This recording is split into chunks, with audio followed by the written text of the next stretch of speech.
سورہ یوسف آیت نمبر 108۔ اعوذ باللہ من الشیطان الرجیم، بسم اللہ الرحمن الرحیم۔ قل هذه سبیلی ادعو الی اللہ علی بصیرۃ وانا ومن اتبعنی سبحان اللہ وما انا من المشرکین وما ارسلنا من قبلك الا رجالا نوحی الیہم من اہل القرى افلم يسيروا في الارض فينظروا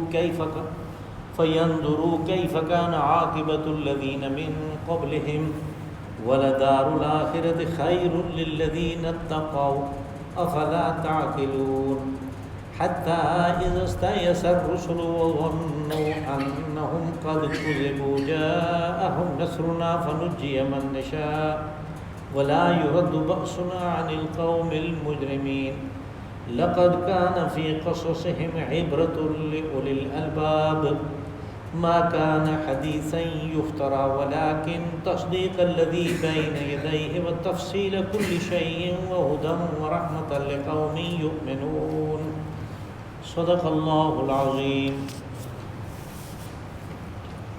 قل هذه سبیلی ادعو الی اللہ، اے رسول صلی اللہ علیہ وسلم آپ انہیں کہیں کہ یہ ہے میرا طریقہ جس پہ میں لوگوں کو اللہ کی طرف بلاتا ہوں۔ علی بصیرۃ انا ومن اتبعنی،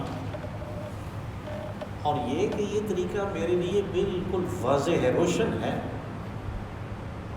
اور ان لوگوں کے لیے بھی جو میرے ساتھی ہیں، جو میرا اتباع کر رہے ہیں۔ وسبحان اللہ وما انا من المشرکین، اور اللہ پاک ہے اور میں مشرکین میں سے نہیں۔ وما ارسلنا من قبلک الا رجالا نوحی الیہم من اہل القرى، اور اس سے پہلے بھی ہم نے جو رسول اپنے بھیجے تو وہ بڑی بستیوں میں سے ہی آئے۔ افلم یسیروا فی الارض فینظروا کیف کان عاقبۃ الذین من قبلہم، تو کیا تم زمین میں چلے پھرے نہیں کہ تم دیکھتے کہ اس سے پہلے ان لوگوں کا انجام کیا ہوا، یعنی جنہوں نے ان کو جھٹلایا تھا۔ وَلَدَارُ الْآخِرَةِ خَيْرٌ لِلَّذِينَ اتَّقَوْا، وہ جو آخرت کا گھر ہے وہ ان لوگوں کے لیے بہتر ہے، اچھا ہے، کہ جنہوں نے تقویٰ کی روش اختیار کی۔ افلا تعقلون، تم لوگ عقل سے کام کیوں نہیں لیتے؟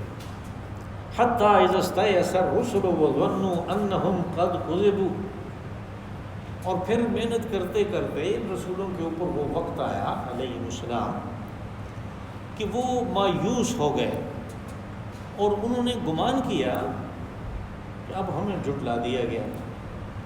جاءہم نصرنا، پھر ہماری مدد آ گئی۔ فنجی من نشاء ولا یرد بأسنا عن القوم المجرمین، تو جنہیں ہم نے چاہا انہیں تو عذاب سے نجات دے دی، اور یہ یاد رکھو کہ مجرمین جو ہیں ان سے عذاب کو ٹالا نہیں جا سکتا۔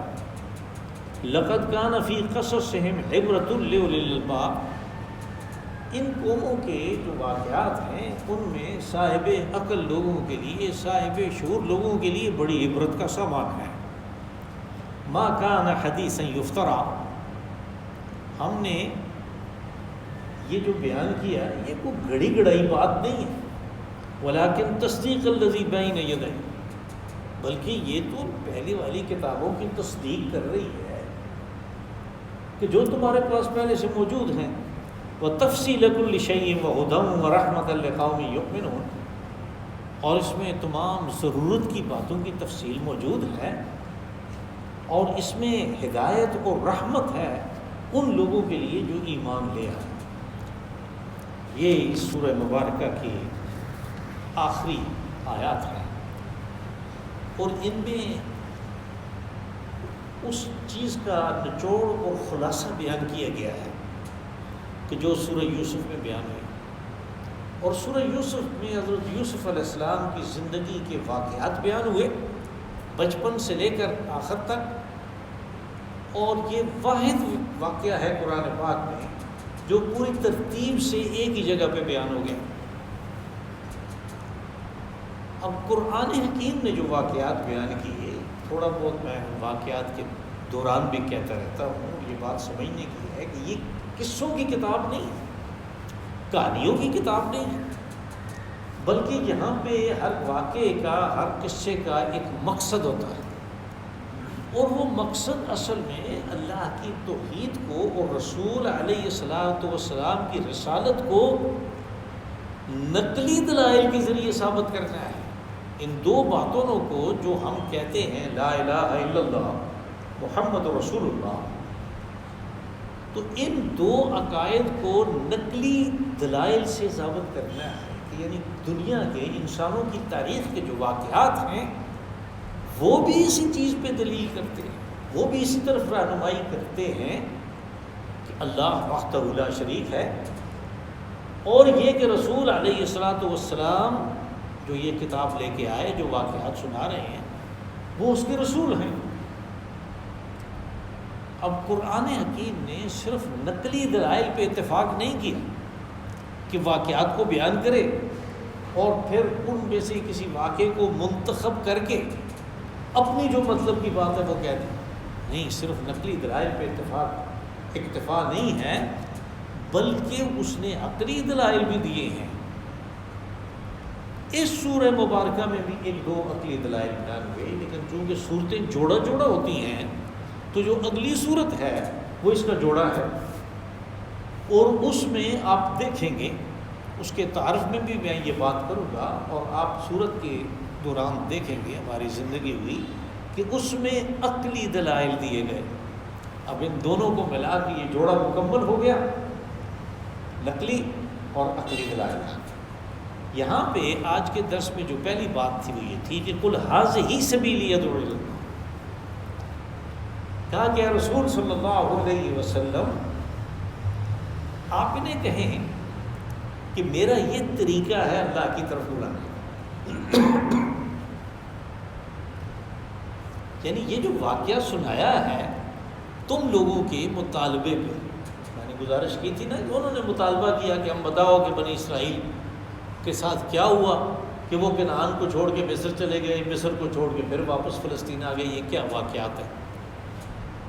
تو وہ واقعات سنائے، ان میں سے وہ واقعہ کہ جب وہ جا رہے ہیں وہ سارے کا سارا قرآن پاک نے سنایا، اور اس سنانے کے دوران ان کو بتایا کہ یہ اللہ ہے کہ جو ایک بچے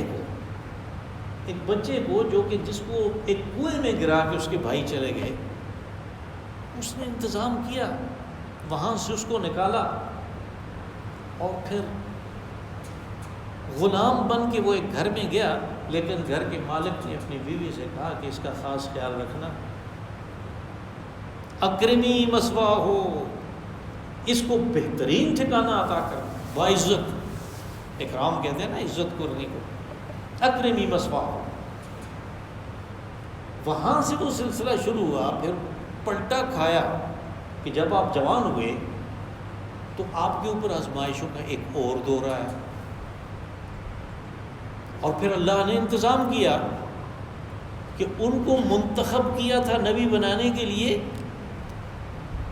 ایک ایسے گناہ سے انہیں بچایا اور اس طریقے پہ بچایا کہ ان کی عزت بھی باقی رہی، اور پھر وہ جو عورت تھی اس کے اپنے گھر والوں نے گواہی دے دی کہ اگر یہ واقعہ ہوا ہے قمیص پیچھے سے پھٹنے کا تو یہ جھوٹی ہے، لیکن پھر بھی قید کر دیا گیا۔ آپ نے دعا کی تھی کہ اس کام سے تو یہ قید اچھی ہے، اور پھر قید سے نکال کے انہیں اقتدار دیا اس وقت کی دنیا کی متمدن ترین سلطنت کا۔ اس سے یہ ثابت ہوا کہ اللہ جو کام کرنا چاہے، اس کی جو منشا ہے، اس کی جو چاہت ہے، اس کے راستے میں رکاوٹ کوئی نہیں بن سکتا، اور اللہ نے چاہا تو اس نے محمد صلی اللہ علیہ وسلم کو رسول بنایا۔ اب لوگوں کو، مکہ والوں کو اعتراض ہے کہ یہ غریب آدمی، اس لیے کہ وہ ہر چیز کو پیسوں میں تولتے تھے، دولت میں تولتے تھے، ہر چیز کو، تو اس لیے انہوں نے کہا کہ رسول اللہ صلی اللہ علیہ وسلم اس لیے غریب تھے ان لوگوں میں، یعنی معاشی طور پہ آپ کمزور تھے کہ ہر ایک کے لیے اس کے گھر والے کماتے ہیں. آپ کی تو پیدائش ہوئی تو والد کا انتقال پہلے ہو گیا تھا، آپ کے لیے کون کماتا؟ آپ کا جو سگا چچا تھا وہ بھی کاروبار کے لیے کوئی اتنا زیادہ نہیں جا سکتا تھا. نبی صلی اللہ علیہ وسلم کے سامنے اس نے صرف 2 سفر کیے، ان میں بھی ایک ایسا تھا کہ آدھے سے واپس آ گیا کہ ٹانگ خراب تھی، وہ کس طرح سفر کرتا. باقی جو تھے انہیں اس بات سے دلچسپی نہیں تھی کہ ان کے پاس کچھ ہے کہ نہیں ہے، کھانے کا کچھ ہے کہ نہیں ہے، دلچسپی نہیں تھی. اور پھر اللہ نے بتایا کہ یہ کوئی اہم چیز نہیں ہے، اس لیے تمہارا یہ کہنا کہ بھائی اگر وہ رسول بناتا ہے تو کسی فرشتے کو بنائے، وہ بھی غلط ہے. وہ رسول بناتا ہے تو ان میں سے کسی امیر آدمی کو بنائے. آگے سورہ زخرف میں تو انہوں نے باقاعدہ کہہ دیا کہ لولا نزل هذا القرآن على رجل من القريتين عظیم. یہ قرآن 2 بڑی بستیاں ہیں مکہ اور طائف، ان کے جو 2 بڑے آدمی ہیں، سردار ہیں، ولید بن مغیرہ بہت امیر کبیر آدمی تھا، یہی وہی خالد بن ولید جو ہم کہتے ہیں کہ وہ ولید ہے، یہ ابو جہل کا بھائی ہے بڑا، اور سردار تھا بنو مخزوم کا. بنو مخزوم سب سے امیر قبیلہ تھا. اور دوسرا طائف میں عروہ. ان میں سے کسی پہ اترتا تو ہم مانتے ہیں، ہاں ٹھیک ہے، غریب آدمی پہ ہم نہیں مانتے. کہا کہ غربت جو ہے اس سے زیادہ کیا ہوگی کہ ایک بچے کو اس کی قمیض اتار کے پھینک دیا گیا، اس کو بھوک لگے گی تو کیا کرے گا؟ غریب تو وہ ہے، لیکن اس کو تو اس نے بادشاہ بنا دیا. تو وہ اس کی اپنی مرضی، جس کو وہ منتخب جس کام کے لیے کرے وہ سارے حالات اس کے لیے پیدا کر دیتا ہے، اور حالات خود بخود جب جاتے ہیں اور وہ اپنی چاہت کے لیے ایسے راستے بناتا ہے کہ من حیث لا یحتسب، تم اس کا گمان بھی نہیں کر سکتے. لطیف لما یشاء، وہ بڑی باریک طریقے پہ اپنی چال کو چلتا ہے، لوگوں کو سمجھ نہیں آتی. کہا کہ مقصد جو ہے وہ لوگوں کو اللہ کی طرف بلانا ہے.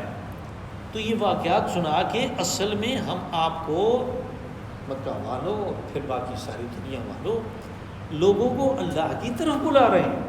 اور وہ اللہ کی طرف بلانے والی بات آئی بھی بیچ میں کہ جب جیل میں 2 آدمیوں نے اپنے خواب بیان کیے تو حضرت یوسف علیہ السلام نے فرمایا کہ میں تمہیں خواب کی تعبیر بتاؤں گا تھوڑی دیر بعد، جب کھانا آ جائے اس سے پہلے بتاؤں گا. اور اس دوران آپ نے انہیں دعوت دی توحید کی طرف. اس میں توحید کے بڑے زبردست الفاظ تھے. یا صاحب السجن اارباب متفرقون خیر ام اللہ الواحد القہار، کہ میرے قیدی ساتھیوں کہ ایک آدمی غلام ہو کسی ایک کا اور دوسرا کوئی غلام ہو 20 آدمیوں کا، ان میں سے بہتر کس کی عادت ہے؟ یہ توحید کی طرف دعوت ہے کہ غلامی اختیار کرنی ہے تو اس ایک کی اختیار کرو، تمہارے لیے آسانی ہے. اگر بہت سارے آرڈر کرنے والے ہوئے تو دوسری جگہ اللہ نے فرمایا کہ متشاکسون، ان کا آپس میں جھگڑا ہو گیا تو تمہاری تو مٹی پلید کر دیں گے. تو یہی حال ہے مشرکین کا کہ ان کے آقا بہت ہیں، کس کی سنیں کس کی نہ سنیں. ایک اللہ کے جو بندے ہیں انہیں کوئی دوسرا آقا بنانے کی ضرورت نہیں ہے. وہاں پہ بھی یہ بات آئی تھی. آپ نے فرمایا کہ ہمارا یہ طریقہ ہے کہ ہم لوگوں کو اللہ کی طرف بلاتے ہیں، چندے کی طرف نہیں بلاتے. ہم لوگوں کو جنت کی طرف بلاتے ہیں، ہم لوگوں کو اس راستے کی طرف بلاتے ہیں کہ جس پہ چلنا بھی دین فطرت ہے. انسان کو بنایا ہی اس طریقے پہ گیا ہے کہ اس پہ چلے. جب اس نے اس راستے کو چھوڑ کے دوسرے پہ چلا تو اپنے لیے مشکلات پیدا کر لی. کہا قل ھذہ سبیلی ادعو علی بصیرۃ انا ومن اتبعنی، کہ اس میں مجھے کوئی تذبذب نہیں، کوئی شک نہیں ہے، کوئی مخمصہ نہیں ہے. بصیرۃ انا ومن اتبعنی، کہ میں خود بھی اس راستے کو روز روشن کی طرح دیکھ رہا ہوں کہ یہ راستہ سیدھا اللہ کی رضا کو، جنت کو جاتا ہے، اور وہ لوگ جو میرے ساتھی ہیں جنہوں نے میرا اتباع کیا، یعنی جنہوں نے مجھے رسول تسلیم کیا، ان کو بھی یہ بالکل واضح نظر آتا ہے کہ ہماری کامیابی اس کے اندر، ان کو بھی کوئی شک و شبہ نہیں ہے۔ حضرت علی رضی اللہ عنہ نے فرمایا کہ اگر جنت اور دوزخ کو میرے سامنے لا کر رکھ دیا جائے تو میرے یقین میں جو اب ہے اس کو بغیر دیکھے ماننے کا، اس میں اور اس میں کوئی فرق نہیں۔ علی بصیرت انا ومن اتبعنی، کہ میرے جو پیروکار ہیں، جو میرے ساتھی ہیں، ان کو بھی یہ نظر، آپ رسول اللہ صلی اللہ علیہ وسلم کے جو اتباع کرنے والے ہیں، ہم بھی ہیں، کم از کم ہمارا دعویٰ تو ہے، اور قیامت تک آنے والے جو اپنے آپ کو مسلمان کہتے ہیں، ان کو رسول اور ختم رسالت کے عقیدہ رکھتے ہیں، ان کا یہی عقیدہ ہے، تو ان کے لیے یہ ایک معیار بتا دیا گیا کہ انہیں بھی یہ راستہ روشن نظر آنا چاہیے۔ یہی وہ چیز ہے جس کو میں بار بار کہتا ہوں یہاں کی مجلسوں میں کہ آدمی کو ایمان چاہیے شعوری سطح پہ، اپنے شعور کو استعمال کرے کہ میں اس پہ کیوں آیا ہوں، یعنی صرف اس چیز پہ نہ چھوڑے کہ پیدا ہوا تو اذان ہو گئی، دوسرے کام میں اقامت ہو گئی، بڑا ہوا تو قاعدہ لے کے مسجد چلا گیا، اب مجھے انہوں نے یہ بتا دیا تو یہ اس لیے مجھے یہی طریقہ اختیار کرنا ہے۔ یہ بات نہیں ہے، بلکہ شعور کو استعمال کر کے آپ دیکھیں گے آگے لفظ آیا اولِ الالباب، صاحب شعور، صاحب عقل۔ عقل اللہ نے سب کو دی، لیکن کوئی عقل کو استعمال کرتے ہیں، کوئی نہیں کرتے۔ یہاں پہ جب تعقلون کہیں تو اس کا معنی عقل کو استعمال کرنے والے، اولو الالباب کہیں تو شعور کو اور عقل کو استعمال کرنے والے۔ کہا کہ میرے لیے یہ بالکل واضح اور روشن ہے، مجھے کوئی شک نہیں ہے کہ میں کوئی غلط کام کر رہا ہوں، آپ لوگوں کے اندر پھوٹ ڈال رہا ہوں، جیسے تم کہتے، مکہ والے کہتے تھے کہ اس نے پھوٹ ڈال دی۔ ہمارا آپس میں بڑا اتفاق تھا، اس اتفاق کی وجہ سے پورے عرب قبائل میں ہماری عزت بنی ہوئی تھی۔ اب یہ ہے کہ ہمارے اپنے اندر ایک گھر میں ایک مسلمان ہے، دو کافر ہیں، کوئی اس طرح کا ان کی آپس میں مخاصمت اور دشمنی ہے، اس نے پھوٹ ڈال دی ہے ہمارے اندر۔ کہ یہ بات نہیں ہے، تم جو سمجھو وہ نہیں ہے، وہ میرے لیے بالکل روشن اور واضح راستہ ہے۔ اب اس روشن اور واضح راستہ ہونے میں راستے کے اندر یہ چیز بھی نظر آ رہی ہے کہ بالآخر کامیاب ہم نے ہونا ہے، ناکام انہوں نے ہونا ہے۔ اس واقعے نے تو یہی بتایا ہے، اور پھر ہوا بھی یہی کہ چند سالوں کی بات، چند سالوں میں یعنی 10 سے کم سال تھے کہ یہی جو طرح طرح کی باتیں بناتے تھے، شاعر اور مجنون کہتے تھے اور پتہ نہیں کیا کیا کہتے تھے، وہ بالکل سر جھو کے آئے ہوئے کھڑے تھے کہ اب آپ جو فیصلہ کریں گے وہی ہمیں تو۔ یہ اس روشن راستے میں نظر آ رہا تھا۔ ان کو اس میں بتا دیا گیا کہ یہ واقعہ ہے کہ اس بھائیوں نے کیا کیا، تم ان کے بھائیوں کیا کر رہے ہو، ان کے ساتھ کیا ہوا، تمہارے ساتھ کیا ہونے والا ہے۔ یہ شیشہ ہے، یہ آئینہ ہے، اس میں دیکھ لو، سب کچھ نظر آ رہا ہے۔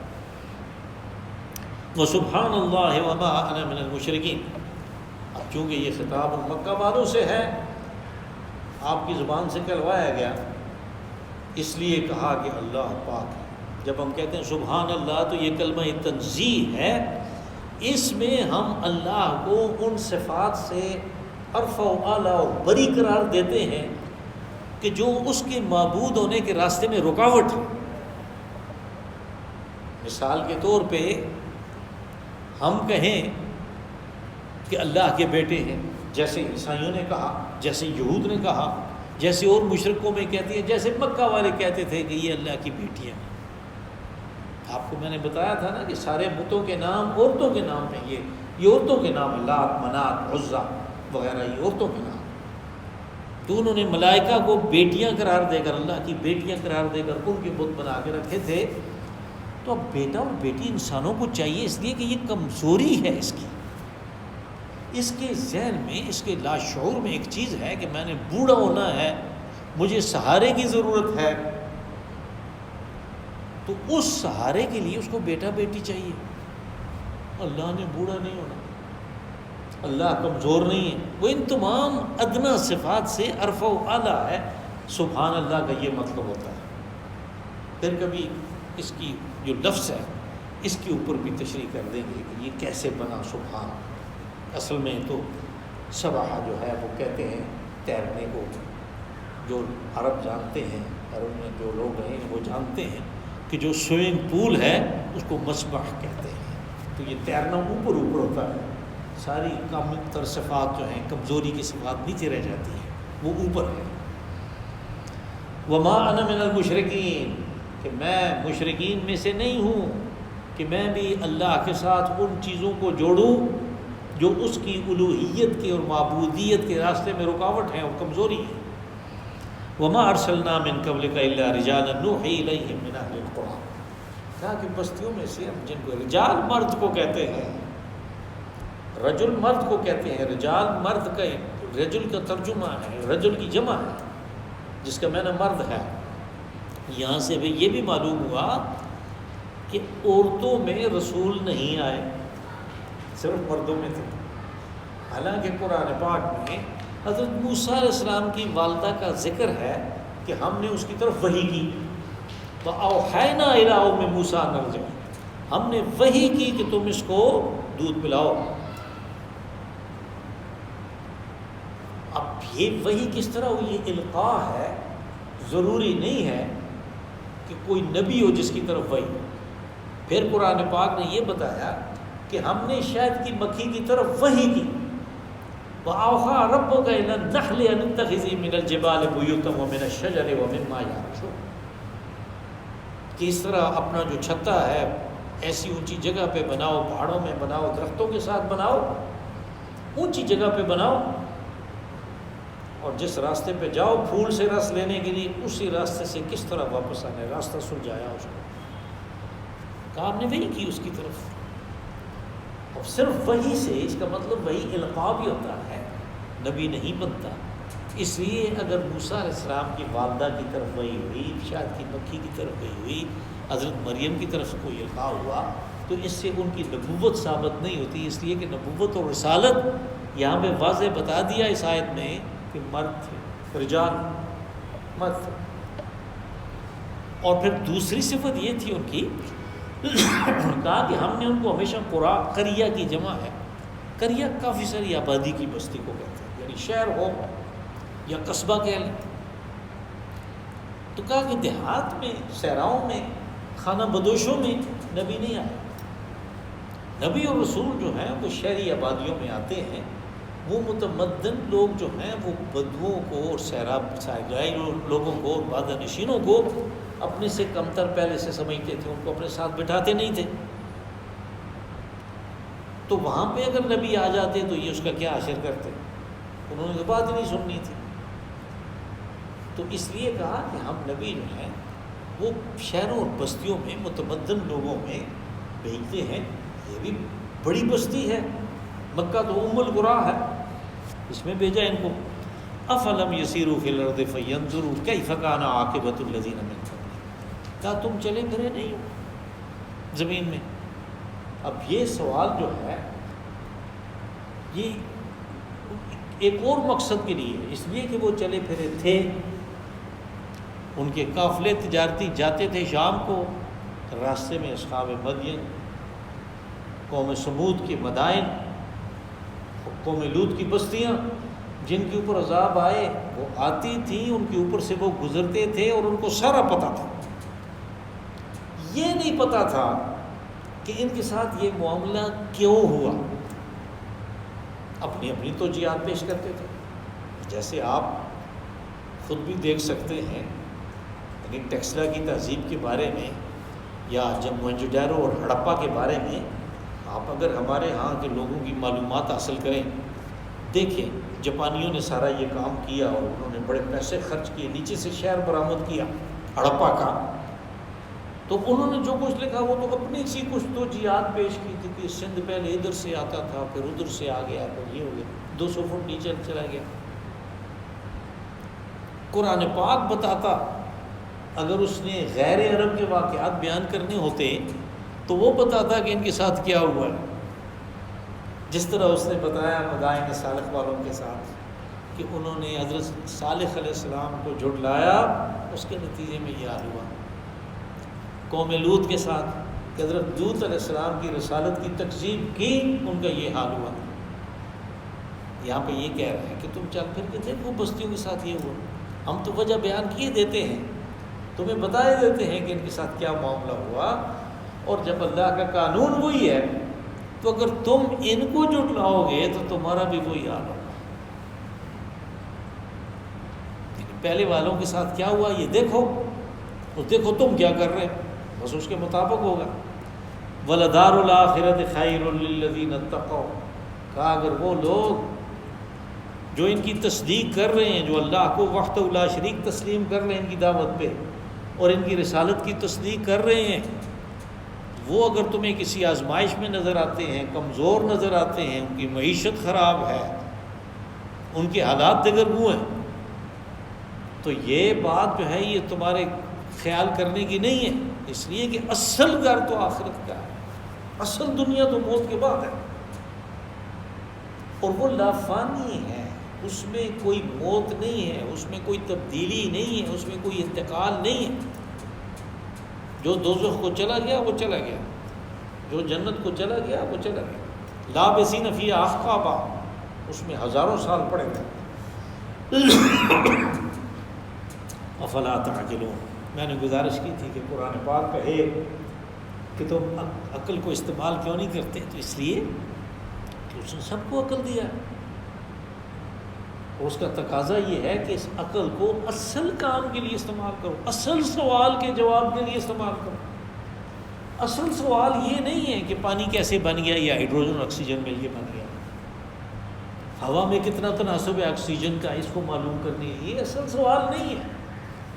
اصل سوال یہ ہے کہ ہمارے سامنے روزانہ ہمارے گھروں میں، ہمارے رشتہ داروں میں، ہمارے محلے میں اموات ہوتی ہیں، یہ لوگ کدھر جاتے ہیں، اور ہمیں پتہ ہے کہ ہم نے بھی ادھر جانا ہے، تو بھائی وہ کون سی جگہ ہے؟ یہ حقائق کبریٰ ہیں، یہ بڑی حقیقتیں ہیں، ان سوالوں کا جواب چاہیے۔ میں کہاں سے آیا ہوں اور کیوں آیا ہوں، ان سوالوں کے جواب چاہیے۔ تو عقل اللہ نے دی ہے اس کام کے لیے کہ حقائق کبریٰ جو ہے ان کو تلاش کرو، وہ بغیر علم کے نہیں آتے، اور علم جو ہے وہ اس کے بغیر نہیں، اس کو کہا اللہ نے العلم۔ آپ کو پتہ ہے کہ جب معرفہ ہو تو پھر وہ خاص چیز ہوتی ہے، دی نالج العلم۔ تو اس لیے وہ کہ آکسیجن کا کتنا تناسب ہے اس میں، اور یہ کہ یہ شارٹ کالم ہے یا لانگ کالم ہے، اور بیل میں کتنا لوہا ڈالنا ہے، یہ علم نہیں ہے، یہ کسب ہے، یہ دنیا میں کام آنے کے لیے کسب ہے، کمائی کے لیے۔ علم جو ہے وہ ہے کہ جو ان چیزوں کو بتاتا ہے کہ کہاں سے آئے ہیں، کیوں آئے ہیں، کیسے رہنا ہے اور کدھر جانا ہے۔ یہ تین علوم ہیں، ایک کو کہتے ہیں مبدأ کہ آیا کہاں سے، دوسرے کو کہتے ہیں معاش کہ رہنا کس طرح ہے، تیسرے کو کہتے ہیں معاد کہ جانا کدھر ہے، اور یہ تینوں کا بیان ہے اس میں۔ جو آدمی اپنی عقل کو ان سوالوں کے جواب کے لیے لگاتا ہے، اس نے اپنی عقل کو صحیح استعمال کیا، اور جس نے دنیا داری کے لیے صرف لگایا، دنیا داری کہیں بھی منع نہیں ہے، ضرورت کے لیے، جس نے صرف اس کے لیے اپنی ساری کی ساری صلاحیت کو لگا دیا، تو اس نے توپ چلا کے مکھی ماری۔ اس لیے کہتا ہے فلا تعقلون، یعنی وہ تو توپ چلانا نہ چلانے کے برابر ہوا، تو گولا ضائع کیا اس نے، اس لیے کہا کہ فلا تعقلون، تم عقل سے کام کیوں نہیں لیتے۔ حتی اذا استیأس الرسل وظنوا انہم قد کذبوا جاءہم نصرنا، کہا ہمارے رسولوں پہ پہلے بھی ایسا وقت آیا ہے، یہ مکہ والوں تم یہ گمان مت کرو کہ ابھی تک اس کے ساتھ تو چند لوگ ہیں، عقل والے جو بڑے لوگ ہیں، جو سمجھدار لوگ ہیں، ابو البختری ہے، ابو جہل ہے، یہ سارے سردار قسم کے لوگ تھے، یہ تو بات کو مان نہیں رہے۔ کہا پہلے رسولوں پہ بھی ایسے حالات ہوئے کہ وہ تو محنت کرتے کرتے مایوس ہو گئے، اس طرح ایسا مایوس ہو گئے، اپنی قوم کے جو رد عمل تھا اس سے وہ مایوس ہو گئے۔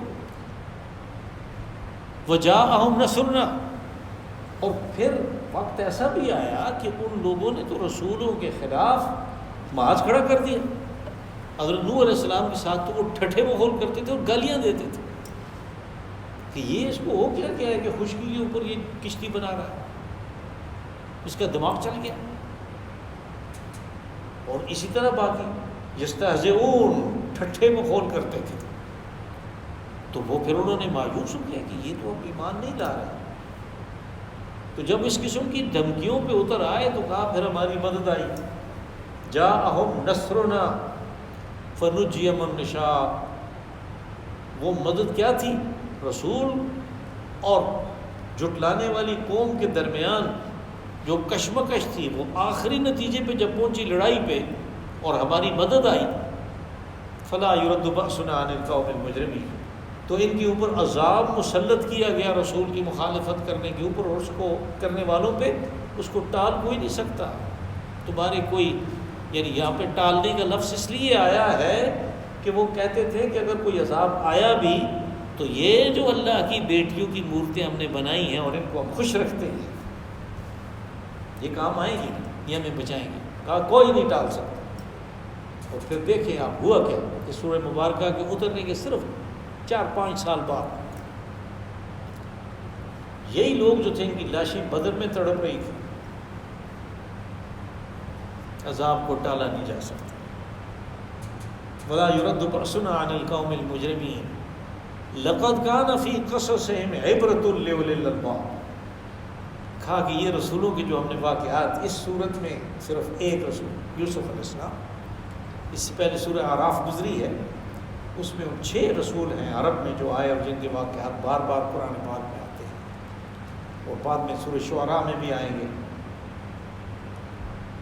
تو کہا کہ لقد کان فی قصصہم عبرۃ لأولی الالباب، جو صاحب عقل ہیں، یعنی جو عقل سے کام لینے والے ہیں، شعور سے کام لینے والے ہیں، ان کے لیے ان واقعات میں عبرت ہے۔ عبرت کس کو کہتے ہیں؟ ہم یہ لفظ استعمال کرتے ہیں، ہم کہتے ہیں عبور کیا، پل کو عبور کیا، دریا کو عبور کیا، ندی یا نہر کو ہم کہتے ہیں عبور کیا۔ عبور ہو گیا ایک کنارے سے دوسرے کنارے پہ جانا۔ عبرت کا مفہوم ہے کہ آپ نے ایک چیز دیکھی، اپنے عقل کو استعمال کیا کہ انسان کو اللہ نے وہ عقل دی ہے، اس سے جو نتائج نکلتے ہیں ان کو سابقہ معلومات کے ساتھ پروسیس کیا، آپ دوسرے کنارے پہ پہنچ کے دوسری حقیقت آپ نے پا لی۔ یہ عبرت ہے کہ اس سے آپ اصل نتیجے کے اوپر پہنچ گئے۔ لیکن یہ صرف ان لوگوں کے لیے ہے کہ جو اللہ کی دی ہوئی اس بہت بڑی صلاحیت کو استعمال کرتے ہیں۔ یعنی مثال کے طور پہ اگر گدھے میں اس قسم کی عقل ہوتی جیسی انسان میں ہے، تو ایک دن وہ کسی کی کھیتی میں اس کو اجاڑنے پہ وہ پڑتا اور اس کو مار پڑتی، تو دوسرے دن اس کو کھیتی دیکھ کے یاد آ جاتا کہ ادھر تو مار پڑتی ہے، لیکن نہیں، اس میں وہ پروسیس کرنے کی صلاحیت نہیں ہے۔ اس نے دوسرے دن کھیتی دیکھی، وہ سیدھا گھس گیا اس میں، وہ عبرت نہیں پکڑی کل کے واقعات سے اس نے، اس لیے کہ وہ اولو الالباب میں سے نہیں ہے۔ بس وہ انسان جو واقعات سے صحیح نتیجہ اخذ نہیں کر سکتے، ان کی بھی یہی مثال ہے جس کو میں کہنا نہیں چاہتا، عبرۃ لأولی الالباب۔ ما کان حدیثا یفترا، پھر چونکہ وہ یہ بھی کہتے تھے یہ اپنے پاس سے گڑھ کے لے آیا ہے، اس کو کوئی جن سکھا جاتا ہے، وہ بڑا شاعر ہے، بڑا اچھا کلام پیش کرتا ہے، وہ سکھا جاتا ہے، یہ اپنے پاس سے گڑھی ہوئی ہے، مفتری، یفترا، ما کان حدیثا یفترا، یہ گڑھی ہوئی بات نہیں ہے، ولیکن تصدیق الذی بین یدیہ، اور تم دیکھو تمہارے پاس جو کتابیں ہیں، یعنی تورات ہے، بڑی کتاب تورات ہے، کہا یہ اس کی تصدیق کرتی ہے، اور اس کا یہ معنی بھی ہے کہ تورات میں چونکہ پیشن گوئی موجود ہے رسول اللہ صلی اللہ علیہ وسلم کی آمد کی، تو یہ اس پیشن گوئی کے مصداق کے طور پہ آئے ہیں، یعنی وہ جو پیشن گوئی ہے کہ ایک رسول آئیں گے جو تمہیں ان توق و اغلال سے، یہ جو تمہارے گردن میں پٹے پڑے ہوئے ہیں جن کو میں نے بیان کیا سورہ اعراف میں، ہاں یہ وہ اتاریں گے، تو یہ رسول تو وہ ہے جنہوں نے تمہیں آسانیاں فراہم کرنی ہیں، یعنی لوگوں کے لیے۔ اب مثال کے طور پہ روزے کے بارے میں آپ کو پتہ ہے کتنا مشکل روزہ تھا یہود کا، اسی طرح اور مشکلات تھی کہ جانور ذبح کیا تو پھر اس کے بعد چربی کے لیے کہ یہ چربی حلال ہے یہ چربی حرام ہے، ان کی اپنی کرتوتوں کی وجہ سے انہیں سزا دی گئی۔ کہا یہ چیزیں جو ہیں وہ آخری رسول ختم کریں گے، اور انہوں نے آگے یہ کیا، یہ تو اس کے مصداق کے طور پہ آئے کہ اس جس رسول کی آمد کی پیشن گوئی ہے اس کے مطابق یہ ہے، وہ تفصیل کل شے، اور اس کتاب میں جو کہ گھڑی ہوئی نہیں ہے، اللہ کی طرف سے آئی ہے ہر چیز کی تفصیل۔ اب ہر چیز کو دیکھ کے ہم کہیں کہ بھئی اس میں ہر چیز سے مراد، یعنی اس میں ریاضی ہے، اس میں کیمسٹری ہے، اس میں فزکس ہے، اس میں دم درود ہے، اس میں ہڈیاں جوڑنے والی چیزیں، وہ نہیں۔ اس میں نے گزارش کی کہ وہ تین علوم ہیں، مبدا سے، معاش سے اور معاد سے متعلق ہے، جو اصل چاہیے انسان کو، کہ قبر میں آ کے فرشتہ سوال کرتا ہے، منکر نکیر آ کے سوال کرتا ہے مر ربو کا، تو اس وقت اس نے کیا جواب دینا ہے، وہ اس سوال کا جواب چاہیے۔ تو اس سے متعلق، یعنی ان چیزوں سے متعلق تمام تفصیلات موجود ہیں۔ وَهُدًى وَرَحْمَةً، اور اس میں ہدایت ہے، رہنمائی ہے، انسان کو ہر لمحے رہنمائی کی ضرورت ہے، وہ اس میں ہے۔ اور رحمہ کہ اس ہدایت کو، اس رہنمائی کو جس نے اختیار کر لیا کہ میں قرآن پاک کے بتائے ہوئے طریقے پہ چلوں گا، تو اس کے لیے رحمت ہے، یا آپ یوں بھی کہہ سکتے ہیں کہ دنیا میں یہ ہدایت ہے، اور جو اس ہدایت پہ چلا آخرت میں اس کے لیے رحمت ہے، یا آپ یہ بھی کہہ سکتے ہیں کہ آغاز کے لحاظ سے یہ ہدایت ہے، انجام کے لحاظ سے یہ رحمت ہے، ہدی و رحمت۔ لیکن کن لوگوں کے لیے؟ لقوم یؤمنون، ہر ایک کے لیے نہیں ہے۔ بارش برستی ہے، ہر جگہ کھیتی نہیں اگ پڑتی، بارش جب برستی ہے تو کھیتی اس زمین میں اگتی ہے کہ جس کو تیار کیا گیا، جس میں ہل جوتا گیا، جس میں بیج ڈالا گیا، جس میں کھاد ڈالی گئی، اور جس میں سے جڑی بوٹیوں کو تلف کیا گیا، نکالا گیا، اس میں کھیتی اگتی ہے۔ جہاں پہ کتے پیشاب کرتے ہیں گندی جگہ، وہاں پہ گندی بوٹیاں نکلتی ہیں جس کو دیکھ کے گھن آتی ہے۔ بارش تو ایک جیسی ہے، بارش میں تو وہ شاعر نے کہا، فارسی کے ایک شاعر نے کہا کہ بارہ کے در لطافت تب عش خلاف نیست، در باغ لالا رویا تو در شورا بوم خس۔ بارش کی تو کیمسٹری میں کوئی فرق نہیں، ایک جیسی برستی ہے۔ باغ میں تو گل لالا نکلتا ہے، خوبصورت سرخ پھول نکلتے، اور گندی زمین میں، شورا میں وہ کتے موتر نکلتا ہے، مجھے اس کی اردو نہیں آتی، وہ گندی بوٹیاں نکلتی ہیں۔ تو یہ ان لوگوں کے لیے ہے جو ایمان لائے، یہی وہ چیز ہے جو بالکل سورہ بقرہ کے شروع میں پہلی آیت میں گئی، ذالک الکتاب لا ریب فیہ ھدی للمتقین،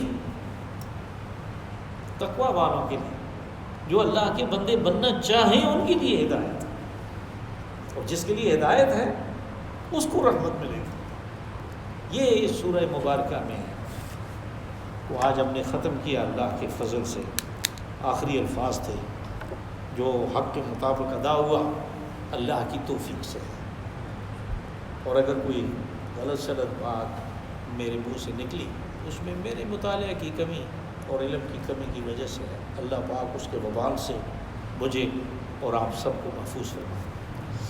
اللہم آنس وحشتنا فی قبور، اللهم ارحمنا بالقرآن العظيم واجعله لنا إماما ونورا وهدى ورحمة. اللهم ذكرنا منه ما نسينا وعلمنا منه ما جهلنا وارزقنا تلاوته آناء الليل وأطراف النهار على الوجه الذي يرضيك عنا واجعله لنا حجة يا رب العالمين. اللهم اجعلنا ممن يقرأ القرآن فيرقى ولا تجعلنا ممن يقرأ القرآن فيشقى ولا تجعلنا من الغافلين. رب